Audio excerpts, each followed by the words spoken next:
Hello दोस्तों, कैसे हो आप सभी लोग। दोस्तों, आज हम इंडियन ज्योग्राफी को वन लाइनर क्वेश्चन के साथ शुरू करने जा रहे हैं। तो दोस्तों, आज का हमारा पहला क्वेश्चन है भारत के अन्य नाम। तो भारत के अन्य नामों में कौन कौन से नाम आ जाते हैं दोस्तों। पहला आ जाता है हमारा इंडिया, फिर आ जाता है जम्बूद्वीप, और फिर आर्यव्रत, और फिर हिंदुस्तान, और हमारा प्यारा भारत। तो कई बार क्वेश्चन में आ जाता है कि जो हमारा भारतीय संविधान है उसमें हमारे भारत के कितने नामों का वर्णन किया गया है। तो उसमें हमारे भारत के दो नामों का वर्णन किया गया है, एक तो है भारत और दूसरा है इंडिया। और यह हमारे भारतीय संविधान के पहले अनुच्छेद में इसका वर्णन किया गया है। तो नेक्स्ट क्वेश्चन है हमारा क्षेत्रफल की दृष्टि से, यानी कि एशिया में विश्व में क्षेत्रफल की दृष्टि से भारत का स्थान क्या है। तो विश्व में क्षेत्रफल की दृष्टि से भारत का स्थान है 7वां। तो पहला किसका है, रूस का है, दूसरा है कनाडा का, तीसरा है यूएसए का, चौथा है चीन का, पाँचवा है ब्राज़ील, छठा है ऑस्ट्रेलिया, और सातवां है हमारा प्यारा भारत। अगर हम इसको मैप के माध्यम से देखें तो हमें बहुत ही आसानी से समझ आ जाएगा। पहला है रूस। अगर हम रूस के लेफ़्ट में जाते हैं तो कनाडा, कनाडा से नीचे जाते हैं तो यूएसए, यूएसए से अगर हम राइट साइड जाएंगे तो चीन आएगा, चीन से अगर हम लेफ़्ट साइड जाएंगे तो ब्राज़ील आएगा, ब्राज़ील से अगर हम राइट साइड जाएंगे तो ऑस्ट्रेलिया आएगा, ऑस्ट्रेलिया से अगर हम ऊपर जाएंगे तो हमारा प्यारा भारत आता है, जो कि 7वें नंबर पे है। नेक्स्ट क्वेश्चन अपना है, नेक्स्ट क्वेश्चन हमारा है विश्व में जनसंख्या की दृष्टि से भारत का स्थान क्या है, सेकंड है। तो फर्स्ट किसका है, चीन का है, सेकंड हमारा प्यारा भारत है, थर्ड है यूएसए, फोर्थ है इंडोनेशिया, फिफ्थ है पाकिस्तान। अब नेक्स्ट क्वेश्चन देखते हैं। नेक्स्ट क्वेश्चन है हमारा भारत में विश्व की कितनी जनसंख्या निवास करती है। तो भारत में विश्व की 17.9% जनसंख्या जो है निवास करती है। नेक्स्ट क्वेश्चन हमारा विश्व में सबसे बड़ा परिवार कहाँ पे रहता है। तो विश्व में सबसे बड़ा परिवार हमारे प्यारे भारत में ही रहता है, और हमारे प्यारे भारत के मिजोरम राज्य में रहता है। अब नेक्स्ट क्वेश्चन है पृथ्वी पर भारत की लोकेशन क्या है। तो पृथ्वी पर भारत की लोकेशन है उत्तर पूर्वी गोलार्ध, यानी कि नॉर्थ ईस्ट हेमिस्फेयर। अगर हम इसको मैप के माध्यम से देखें तो आपको बहुत ही आसानी से समझ आ जाएगा। ये है हमारी पृथ्वी गोल, ठीक है दोस्तों, ये पृथ्वी है। और अगर हम इसको 4 भागों में बांटें, यानी कि हमारी 4 दिशाएं होती हैं, तो ये हमने 4 भागों में बांट दिया। ये हमारी नॉर्थ यानी कि उत्तर, साउथ यानी कि दक्षिण, ईस्ट यानी कि पूर्व, और वेस्ट यानी कि पश्चिम। तो हमारा प्यारा भारत कहाँ पे है, हमारा प्यारा भारत यहाँ पे स्थित है।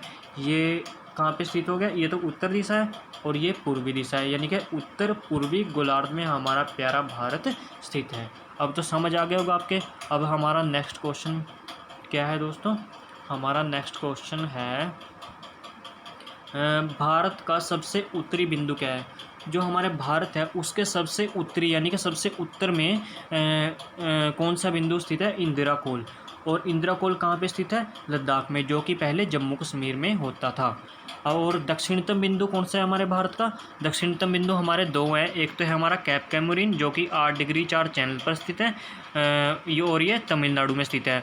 और दूसरा कौन सा पॉइंट है हमारा दक्षिणतम, दूसरा है हमारा इंदिरा पॉइंट जो कि ग्रेट निकोबार द्वीप पर स्थित है, और ये 6 डिग्री 4 चैनल पर स्थित है। नेक्स्ट क्वेश्चन हमारा भारत का पूर्वी बिंदु कौन सा है, वो है वालागू या किबिथू जो कि अरुणाचल प्रदेश में स्थित है। और हमारे भारत का पश्चिम बिंदु है वो है राजहर क्रीक जो कि गुजरात में स्थित है। ठीक है दोस्तों, अगर मैं इसको मैप के माध्यम से बताऊं बिंदुओं को तो शायद आपको अच्छे से समझ आया है। तो ये है हमारा उत्तरी बिंदु, ठीक है, जो कि लद्दाख में स्थित है। और ये है हमारा दक्षिणतम बिंदु, ये हमारा पूर्वी बिंदु, और ये है हमारा पश्चिम बिंदु, ठीक है। और नेक्स्ट क्वेश्चन है हमारा, नेक्स्ट क्वेश्चन है भारत की उत्तर से दक्षिण तक लंबाई कितनी है। भारत की उत्तर से दक्षिण तक लंबाई है 3214 किलोमीटर, और पूर्व से पश्चिम तक लंबाई है 2933 किलोमीटर। इसको मैं मैप के माध्यम से समझा देता हूँ आपको। जो भारत की उत्तर से दक्षिण तक की लंबाई है वो है हमारी 3214 किलोमीटर, और जो पूर्व से पश्चिम तक की लंबाई है वो है हमारी 2933 किलोमीटर। अब आपको समझ आ गया होगा। अब नेक्स्ट क्वेश्चन की ओर आगे बढ़ते हैं। नेक्स्ट क्वेश्चन क्या है हमारा, भारत का अक्षांशीय विस्तार यानी कि लैटिट्यूड एरिया कितना है। तो भारत का लैटिट्यूड एरिया है 8 डिग्री 4 उत्तरी अक्षांश से 37 डिग्री 6 उत्तरी अक्षांश। और जो भारत का देशांतरी विस्तार यानी कि लॉन्गिट्यूड एरिया है वो है 68 डिग्री 7 पूर्वी देशांतर से 97 डिग्री 25 पूर्वी देशांतर है। कई बार क्वेश्चन में आ जाता है जो कि भारत का देशांतरीय विस्तार है 68 डिग्री 7 पूर्वी देशांतर से 97 डिग्री 25 पूर्वी देशांतर, उनके बीच में कितनी देशांतर रेखाएं होती हैं। तो उनके बीच में 30 देशांतर रेखाएं होती हैं। अगर आपको ये समझना है कि जो ये अक्षांशीय विस्तार क्या होता है, देशांतरी विस्तार क्या होता है, उत्तरी अक्षांश क्या होता है, पूर्वी देशांतर क्या होता है, तो ये भी मैं आपको आसानी से समझा देता हूँ, जो कि आपके आसानी से समझ आ जाएगा। अब हम देखते हैं दोस्तों कि अक्षांशीय विस्तार किसे कहते हैं। अक्षांशीय विस्तार के लिए हमें समझना होगा अक्षांशीय रेखाओं को। जो हमारी अक्षांशीय रेखाएं होती हैं वो ये होती हैं हमारी अक्षांशीय रेखाएं, लेटी हुई रेखाएं, ठीक है। जो ये लेटी हुई रेखाएं होती हैं ये ऊपर की तरफ बढ़ती हुई चली जाती हैं, यानी कि उत्तर की तरफ बढ़ती हुई चली जाती हैं। तो बढ़ने को ही हम विस्तार बोलते हैं। तो अक्षांश रेखाओं का विस्तार होना ही कहलाता है अक्षांशीय विस्तार, ठीक है दोस्तों। तो अक्षांशीय विस्तार हमारा कहाँ से कहाँ तक होता है, तो ये तो हमारी अक्षांश रेखा होगी 8 डिग्री 4 जो भारत के सबसे दक्षिणतम बिंदु होता है। और जो ये भारत का सबसे उत्तरी बिंदु होता है वो क्या कौन सी रेखा होती है हमारी, वो होती है 37 डिग्री उत्तरी अक्षांश होती है। उत्तरी अक्षांश क्यों बोलते हैं, उत्तरी क्यों लगाते हैं हम, क्योंकि इन अक्षांश रेखाओं का विस्तार उत्तर की तरफ होता जाता है। अभी मैंने समझाया भी आपको, ठीक है, इसलिए हम इसको उत्तरी और अक्षांश के साथ नाम लगा देते हैं, उत्तरी अक्षांश, ठीक है। तो हमारा अक्षांशीय विस्तार क्या हो गया, 8 डिग्री 4 से लेकर 37 डिग्री 6 उत्तरी अक्षांश। और अगर हम देशांतरीय विस्तार की बात करें तो जो देशांतर रेखाएं होती हैं ना वो हमारी पूर्व की तरफ बढ़ती हुई चली जाती हैं, ठीक है। तो बढ़ने को ही हम विस्तार कहते हैं। जो देशांतर रेखाओं का बढ़ने को ही हम देशांतर रेखाओं का विस्तार कहते हैं, ठीक है। और देशांतरीय विस्तार जो होता है हमारा 68 डिग्री 7 से 97 डिग्री 25 पूर्वी देशांतर होता है। तो 68 डिग्री 7 तो यहाँ हो गया हमारा, और 97 डिग्री 25 हो गया हमारा यहाँ पे, ठीक है। तो 68 डिग्री 7 और 97 डिग्री 25 तो हमें समझ आ गया अपना देशांतरीय विस्तार। और अब आई बारी पूर्वी देशांतर की, कि पूर्वी देशांतर क्यों कहते हैं। पूर्वी देशांतर इसलिए कहते हैं, देशांतर से तो देशांतर से हमें याद आ गया कि देशांतर रेखाएं होती हैं, और पूर्वी इसलिए लगाते हैं हम इसका कि जो ये देशांतर रेखाएं होती हैं ना इनका विस्तार पूर्व की तरफ बढ़ता हुआ चला जाता है, इसलिए हम इन दोनों इनके नाम पे हम पूर्वी देशांतर का नाम लगा देते हैं कि 68 डिग्री 7 पूर्वी देशांतर से 97 डिग्री 25 पूर्वी देशांतर इनका क्या है, विस्तार है। अब हम नेक्स्ट क्वेश्चन की ओर आगे बढ़ते हैं। नेक्स्ट क्वेश्चन है हमारा, भारत का दक्षिणतम बिंदु जो है इंदिरा पॉइंट 6 डिग्री 4 उत्तरी अक्षांश के अन्य नाम क्या हैं। उसके अन्य नाम है हमारे पिग्मेलियन पॉइंट, ठीक है दोस्तों, पार्सन द्वीप और लाही चिंग, ठीक है दोस्तों। अब नेक्स्ट क्वेश्चन की तरफ आगे बढ़ते हैं हम।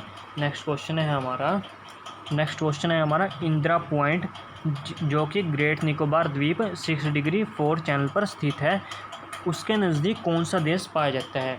तो उसके नज़दीक इंडोनेशिया देश पाया जाता है, और इंडोनेशिया देश का कौन सा भाग पाया जाता है, सुमात्रा द्वीप पाया जाता है। नेक्स्ट क्वेश्चन हमारा, पृथ्वी पर कुल अक्षांश रेखाएं कितनी है, यानी कि लैटिट्यूड लाइंस जो है, लेटी हुई लाइंस जो होती हैं वो कितनी है, वो है 181। और अक्षांशीय वृत्त आए अगर आपके पेपर में तो 179 आंसर लगा के आना। और नेक्स्ट क्वेश्चन है हमारा, पृथ्वी पर कुल देशांतर रेखाएं यानी कि लॉन्गिट्यूड लाइंस वो होती हैं हमारे 360। नेक्स्ट क्वेश्चन है हमारा कर्क रेखा यानी कि जिसे हम ट्रॉपिक ऑफ कैंसर कहते हैं, जो कि 23.5 डिग्री होती है हमारी, वो कितने देशों से गुजरती है, वो 18 देशों से गुजरती है, जिसमें हमारा प्यारा भारत भी शामिल होता है। अब नेक्स्ट क्वेश्चन इसी से हमारा आ जाता है कि कर्क रेखा भारत के किन राज्यों से गुजरती है। तो कर्क रेखा भारत के गुजरात राज्य से, राजस्थान से, मध्य प्रदेश से, छत्तीसगढ़ से, झारखंड से, पश्चिम बंगाल से, त्रिपुरा से, मिजोरम से, यानी कि कुल 8 राज्यों से हमारी कर्क रेखा गुजरती है। यानी कि ट्रॉपिक ऑफ कैंसर जो होती है 23.5 डिग्री, वो हमारे भारत के 8 राज्यों से गुजरती है। ठीक है दोस्तों। अब नेक्स्ट क्वेश्चन हमारा, भारत की कौन सी नदी है जो वो कर्क रेखा को 2 बार काटती है? जो ये माही नदी है ना, जो मध्य प्रदेश से निकलती है, वो राजस्थान में जाकर कर्क रेखा को 2 बार काटती है। और जो ये माही नदी है, ये विश्व की एकमात्र नदी है जो कि कर्क रेखा को 2 बार काटती है। नेक्स्ट क्वेश्चन है हमारा, कर्क रेखा की सबसे ज़्यादा लंबाई किस राज्य में है? जो कर्क रेखा की सबसे ज़्यादा लंबाई है ना, वो मध्य प्रदेश में है। किस राज्य नेक्स्ट क्वेश्चन हमारा, किस राज्य की राजधानी कर्क रेखा पर स्थित है? जो झारखंड है हमारा, झारखंड की राजधानी रांची है, वो कर्क रेखा के ऊपर स्थित होती है। और नेक्स्ट क्वेश्चन हमारा, किस राज्य की राजधानी कर्क रेखा के निकट है? तो इसका आंसर आएगा गुजरात की गांधीनगर, और मध्य प्रदेश की भोपाल राजधानी जो है वो कर्क रेखा के निकट स्थित है। और अगर ये क्वेश्चन ये आए कि किस राज्य की राजधानी कर्क रेखा के ऊपर स्थित है, तो वो झारखंड की राजधानी रांची है। नेक्स्ट क्वेश्चन अपना है, नेक्स्ट क्वेश्चन क्या है हमारा, भारत में किस देशांतर रेखा को मानक समय स्वीकारा है? ठीक है, तो भारत ने किस देशांतर रेखा को मानक समय स्वीकारा है? यानी कि भारत में जो समय का निर्धारण है किस देशांतर रेखा से किया जाता है? तो वो 82.5 डिग्री पूर्वी देशांतर से जो भारत का समय है वो निर्धारित किया जाता है। नेक्स्ट क्वेश्चन है हमारा, जो ये 82.5 डिग्री पूर्वी देशांतर है ना, वो भारत में किस राज्य से एंटर होती है? तो वो यूपी के इलाहाबाद या प्रयागराज, क्योंकि इलाहाबाद को अब हम प्रयागराज बोलते हैं, तो प्रयागराज के नैनी के मिर्ज़ापुर ज़िले से एंटर करती है। नेक्स्ट क्वेश्चन क्या है हमारा, नेक्स्ट क्वेश्चन है 82.5 डिग्री मानक रेखा जो है वो कौन कौन से राज्यों से गुजरती है? तो वो हमारे यूपी से गुजरती है, मध्य प्रदेश से गुजरती है, छत्तीसगढ़ से, उड़ीसा से, आंध्र प्रदेश से। अब नेक्स्ट क्वेश्चन आ गया हमारा, भारत ने जो ये मानक समय है इसको कब अपनाया था? तो भारत ने मानक समय को 1947 में अपनाया था। नेक्स्ट क्वेश्चन क्या है हमारा, भारत का समय लंदन ग्रीनविच से कितना आगे है? तो भारत का समय है ना, वो लंदन ग्रीनविच से 5.5 घंटे आगे है। जो मैं आपको बताऊं, ये विश्व का समय है वो कहाँ से मापा जाता है? तो विश्व का समय है वो लंदन के ग्रीनविच से ही मापा जाता है। ठीक है दोस्तों, तो उससे हमारे भारत का समय कितना आगे है? उससे हमारे भारत का समय 5.5 घंटे आगे है। नेक्स्ट क्वेश्चन हमारा है, भारत की स्थलीय सीमा की लंबाई कितनी है? भारत की स्थलीय सीमा की लंबाई 15,200 किलोमीटर है। तो इसको मैं अगर आप मैप के माध्यम से दिखाऊँ आपको भारत की स्थलीय सीमा, तो भारत की स्थलीय सीमा ये है। तो इसकी लंबाई कितनी है दोस्तों? इसकी लंबाई है 15,200 किलोमीटर। ठीक है। अब नेक्स्ट क्वेश्चन क्या है हमारा, नेक्स्ट क्वेश्चन है हमारा भारत की भूभाग की तटरेखा की लंबाई, यानी कि जो राज्य हमारे समुद्री सीमा से लगते हैं उनकी तटरेखा की लंबाई कितनी है? उनकी तटरेखा की लंबाई है हमारी 6100 किलोमीटर। ठीक है दोस्तों, उसकी तटरेखा की लंबाई कितनी है हमारी? 6100 किलोमीटर। तो वो भी मैं आपको दिखा देता हूँ कि तटरेखा किसे बोलते हैं। तटरेखा बोलते हैं जो ये हमारी समुद्री सीमा होती है, इसको बोलते हैं तटरेखा। ठीक है दोस्तों। अब नेक्स्ट क्वेश्चन है, भारतीय द्वीपों सहित तटरेखा की लंबाई कितनी है? भारतीय द्वीपों सहित तटरेखा की लंबाई है 7516 किलोमीटर। ठीक है, जो मतलब कि जो भारतीय द्वीप हैं जैसे अंडमान निकोबार हो गया और लक्षद्वीप हो गया, इन सभी की सीमाओं सहित भारत की जो तटीय रेखा की लंबाई है वो 7516 किलोमीटर है। और नेक्स्ट क्वेश्चन हमारा है, भारतीय सीमा की कुल लंबाई की बात की जाए तो एक तो ये स्थलीय सीमा होगी 15,200 और ये होगी एक द्वीपों सहित तटरेखा की लंबाई 7516 किलोमीटर। तो इन दोनों को अगर हम प्लस करते हैं तो हमारी कुल लंबाई आ जाती है 22,716 किलोमीटर। ठीक है दोस्तों, 22,716 किलोमीटर। मैं बता देता हूँ आपको, जो ये होगी हमारी स्थलीय सीमा और ये होगी हमारी तटीय सीमा और ये हो गया हमारा अंडमान निकोबार, ये हो गया हमारा लक्षद्वीप। अगर हम इन सभी को मिला दें तो हमारी जो आ जाती है 22,716 किलोमीटर।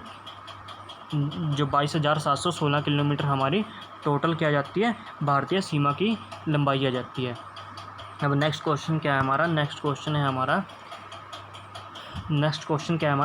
हमारा भारत में कितने राज्यों के पास तटरेखा है? तो भारत में 9 राज्यों के पास तटरेखा है। मतलब कि हमारे भारत के वो राज्य जिनके पास समुद्री सीमा है वो कितने हैं? 9 है। फर्स्ट है हमारा गुजरात, सेकंड महाराष्ट्र, फिर गोवा, फिर कर्नाटक, केरल, तमिलनाडु, आंध्र प्रदेश, उड़ीसा, पश्चिम बंगाल। अगर इसको मैं आपको मैप के माध्यम से दिखाऊं तो हमारा गुजरात तो ये हो गया, महाराष्ट्र ये हो गया, गोवा ये हो गया, कर्नाटक ये हो गया, केरल ये हो गया, तमिलनाडु ये हो गया, आंध्र प्रदेश ये हो गया, उड़ीसा, वेस्ट बंगाल। ठीक है दोस्तों, ये हैं हमारे तटीय राज्य जिनकी संख्या 9 है। अब नेक्स्ट क्वेश्चन है, सबसे लंबी तटरेखा वाला राज्य कौन सा है? गुजरात है। पहले नंबर पे गुजरात हो गया, दूसरे नंबर पे है आंध्र प्रदेश, तीसरे नंबर पे तमिलनाडु। अब सबसे छोटी तटरेखा वाला राज्य कौन सा है? गोवा है। ठीक है। अब नेक्स्ट क्वेश्चन है हमारा, टेढ़े मेढ़े तटों को मिलाने वाली रेखा को क्या कहा जाता है? टेढ़े मेढ़े तटों को मिलाने वाली रेखा को कहते हैं आधार रेखा या बेस लाइन। अब मैं इसको आधार रेखा को आपको समझा देता हूँ मैप के माध्यम से कि आधार रेखा क्या होती है। जैसे हमें पता है कि ये तट रेखा है हमारी, तो ये टेढ़ी मेढ़ी होती हुई जाती है ना, तो इन टेढ़ी मेढ़ी रेखा को ना एक रेखा के माध्यम से ना हम सीधी रेखा बना देते हैं। तो इसको हम सीधी रेखा जैसे बनाते हैं इसे हम बेस लाइन कहते हैं या आधार रेखा कहते हैं। ठीक है, तो अब समझ आ गया होगा आपको कि आधार रेखा किसे कहते हैं। तो नेक्स्ट क्वेश्चन है हमारा, आधार रेखा से 12 नॉटिकल मील तक के एरिया को क्या कहा जाता है? तो आधार रेखा से 12 नॉटिकल मील तक के एरिया को हम प्रादेशिक समुद्री सीमा या टेरिटोरियल सी लाइन कहते हैं। ठीक है दोस्तों। नेक्स्ट क्वेश्चन है हमारा, आधार रेखा से 24 नॉटिकल मील तक के एरिया को क्या कहते हैं? उसे हम अविच्छिन्न मंडल या संलग्न मंडल कहते हैं। अगर हम इसको इंग्लिश में कहें तो कॉन्टिजियस जोन कहते हैं। ठीक है। तो नेक्स्ट क्वेश्चन क्या है हमारा, ये कई बार पेपर में आता है कि भारत को सफाई करने का अधिकार या सीमा शुल्क वसूलने का अधिकार या वित्तीय अधिकार किस सीमा तक प्राप्त है? तो वो भारत को अविच्छिन्न मंडल या संलग्न मंडल तक प्राप्त है। नेक्स्ट क्वेश्चन क्या है हमारा, आधार रेखा से 200 नॉटिकल मील तक के एरिया को क्या कहते हैं? तो आधार रेखा से 200 नॉटिकल मील तक के एरिया को हम अन्य आर्थिक क्षेत्र या EEZ या इंग्लिश में कहें तो एक्सक्लूसिव इकोनॉमिक जोन कहते हैं। ठीक है दोस्तों। अब नेक्स्ट क्वेश्चन क्या है हमारा, भारत को द्वीपों का निर्माण करने का अधिकार, वैज्ञानिक रिसर्च का अधिकार व समुद्री संसाधनों को खोजने का अधिकार किस सीमा तक दिया गया है? तो वो भारत को अन्य आर्थिक क्षेत्र तक प्राप्त है। ठीक है, अब इंग्लिश में कहें तो एक्सक्लूसिव इकोनॉमिक जोन तक प्राप्त है। तो दोस्तों आज का हमारा टॉपिक यहीं पे समाप्त होता है। अगर आपको ये वीडियो पसंद आए तो इसको लाइक, सब्सक्राइब और शेयर करना मत भूलना। अगर दोस्तों इन सभी नोट्स की PDF आपको चाहिए तो मैं इन सभी नोट्स की PDF कमेंट सेक्शन या डिस्क्रिप्शन में डाल दूँगा। दोस्तों अगर आप चाहते हैं कि मैं ऐसी वीडियो हर रोज़ लेके आऊँ तो मुझे कमेंट सेक्शन में कमेंट करके ज़रूर बताना। तो दोस्तों अब मैं आपसे अलविदा चाहता हूँ। धन्यवाद दोस्तों।